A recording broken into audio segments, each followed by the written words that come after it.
கோவை தடாகம் சாலை சிவாஜி காலனி பகுதியில் அனைத்து சமூக மக்களுக்கும் உதவும் பேரவை அமைப்பின் சார்பாக இந்திய திருநாட்டின் 75வது குடியரசு தினத்தை முன்னிட்டு தேசிய கொடியேற்றி இனிப்புகள் வழங்கி மரக்கன்றுகள் வழங்கப்பட்டது. கோவை மாவட்டம் தடாகம் சாலை சிவாஜி காலனி பகுதியில் அனைத்து சமூக மக்களுக்கும் உதவும் பேரவை செயல்பட்டு வருகின்றது.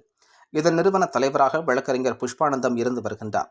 இவரது தலைமையில் இன்று சிவாஜி காலனி பகுதியில் உள்ள அவரது அலுவலகத்தில் இந்திய திருநாட்டின் 75வது குடியரசு தினவிழா நிகழ்ச்சி நடைபெற்றது.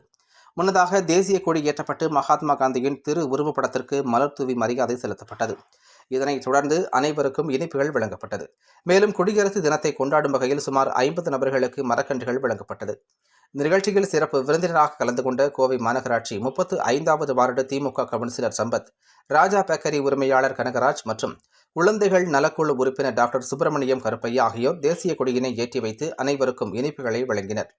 மேலும் இந்த நிகழ்ச்சியில் Saibaba colony financier V Perumal, JP. Aswika, வே ஜோதி, பொன்னையராஜபுரம் வாய் ஷாஜஹான், 78வது வார்டு செயலாளர் அறிவழகன், 78வது வட்ட திமுக பிரதிநிதி அன்பழகன், அதிமுக ஜெயகாந்தன், சட்டக்கல்லூரி V Sadasivam, S Rajendran, Tamil Nadu Congress committee பொதுச் செயலாளர் Jayamani, Utharikamuthu, AIADMK Gopal, Sivaji colony Sheela, Peelamedu Ramachandran, Kovilmedu Vaithiyabalan, Kavundampalayam Asokan, Logu, Mathampalayam CPI Lakshmanasamy, bank of India Uma, Balakrishnan, வைத்தியர் பாலகிருஷ்ணன், ஆன்மா அறக்கட்டளை புஷ்பராஜ், பெரிய குமாஸ்தா செல்வராஜ், தாலுகா அலுவலகம் தனபால், விசிக மாவட்ட செய்தி தொடர்பாளர் லோகநாதன், கணுவாய் டெய்லர் ஆனந்தி, ராதிகா, பிரவி, மோகன்ராஜா, வர்ஷா, வர்ஷினி, ஜபா, திமுக 15வது வார்டு வட்ட செயலாளர் மருத்துவர் கோ உள்ளிட்ட பலர் கலந்து கொண்டனர் என்பது குறிப்பிடத்தக்கது.